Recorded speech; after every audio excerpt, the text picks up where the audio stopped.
विश्वगुरु तथागत बुद्ध और इस राष्ट्र निर्माता बाबा साहब डॉक्टर अम्बेडकर जी और बाबा साहब से पहले आरक्षण के जनक छत्रपति साहूजी महाराज, जो छत्रपति शिवाजी महाराज की वंशावली में शामिल है, और आधुनिक टाइम में हम सर्व समाज को राजनीतिक मंच पर खड़ा करने वाले आप सतीश बौद्ध जी बैठे हुए हैं और आप भी एक से एक वक्ता है। मैं तो केवल सुनने आया था, लेकिन कोई बात नहीं, गलतियां हो जाए तो उन्हें क्षमा करना आपका एक कर्तव्य बनता है। मैं बड़ा आभारी रहूंगा। साथियों, बात आरक्षण की अधिकृति होनी चाहिए। हमारे साथी कुछ एक दूसरे के ऊपर टीका टिप्पणी कर रहे हैं, वो ऐसा गलत है, क्योंकि ये बहुत बिहार है। हम अलग अलग पार्टियों से, अलग अलग हम किसी भी संगठन से जुड़ सकते हैं, लेकिन यहाँ विचारधारा एक होनी चाहिए, माला एक होनी चाहिए, भूख अलग अलग होनी चाहिए। साथियों, आरक्षण की बात चल रही थी।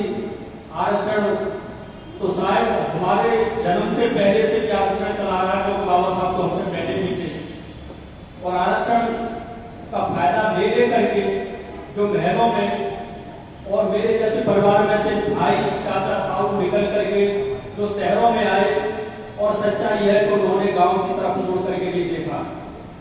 सच्चाई ये भी है कि उन्होंने भाई भतीजे में उन्होंने जाकर के उनका मनोबल नहीं बढ़ाया।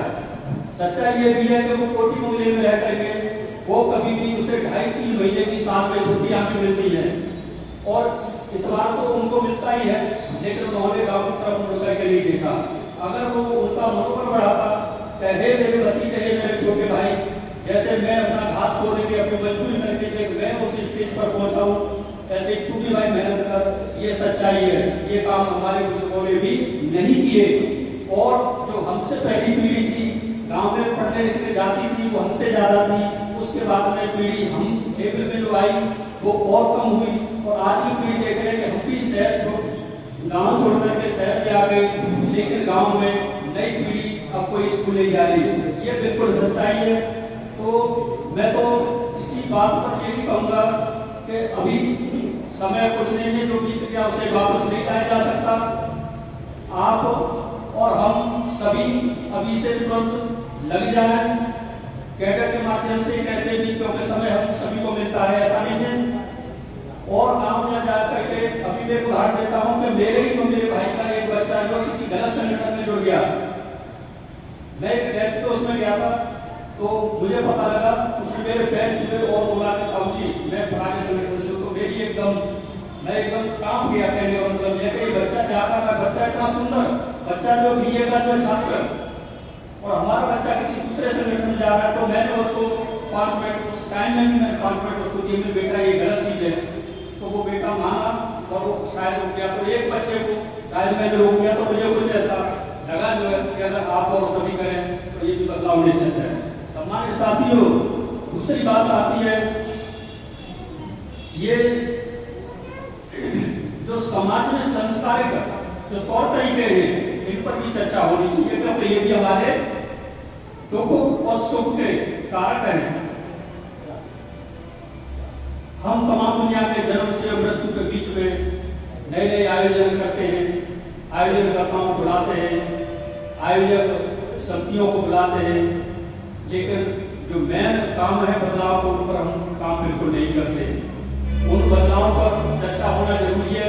अगर बच्चे की शादी की बात करें तो उसमें हम ढेर सारी चर्चा करते हैं कि मैं 10 लाख की शादी करूंगा, मैं 15 लाख की शादी करूंगा, कार ऐसे लूंगा, दावत ऐसे लूंगा, लेकिन वास्तविक संस्कारों पर हम बात नहीं करते। संस्कारों पर बात करनी होगी। ये मैं तो ये कह रहा हूं कि जो 100% लोग दिन रात जयभीम करते हैं, एक दूसरे पर टीका टिप्पणी करते हैं, बिना विचारे लोग विचार करते हैं, अपने मुंह से चुनाव लगे रहते हैं, ये बिल्कुल कहना बंद करें। और वही 100% जयभीम करते हैं, उनमें से 10% ही बदलाव वाले होते हैं। ये बदलाव करने होंगे, काम करने होंगे। और रही बात किसी ने भी कही थी तो मैं बदले भावना से तो नहीं कहूँगा कि जो भी मैं बोल रहा हूँ किसी न किसी राज्य सत्ता का पीछे हाथ रहा है। तो आज हम इस देश सुंदर बौद्ध विहार में बैठे हुए, तो इसी तरीके से चाहें हम तो ऐसे बौद्ध विहार बनते रहे। और हम आज के दौर में किसी पर डायरेक्ट प्रहार न करें, वो उनके कर्तव्य है, उनकी सोच है, वो क्या कर रहे हैं, क्या सिखा रहे हैं, लेकिन हमें अपना बदलाव करना होगा। बाकी बातें सारी ढेर सारी है, मैं कोई बहुत बड़ा वक्ता नहीं, मैं तो सुनने के लिए आया था। तो ये काम हमें करने होंगे, संस्कारी काम होंगे, यानी हम में काम आपके एजुकेशनल हो गए, आपके ये राजनीतिक हो गए, राजनीतिक मैं बात नहीं करना, लेकिन ये जरूरी है, जड़ है आज के समय सीमा के हिसाब से। तो बस मैं तो अपने शब्दों के लिए विराम देता हूँ। आपने सुना, सम्मान दिया, मैं फिर से आपको जय भीम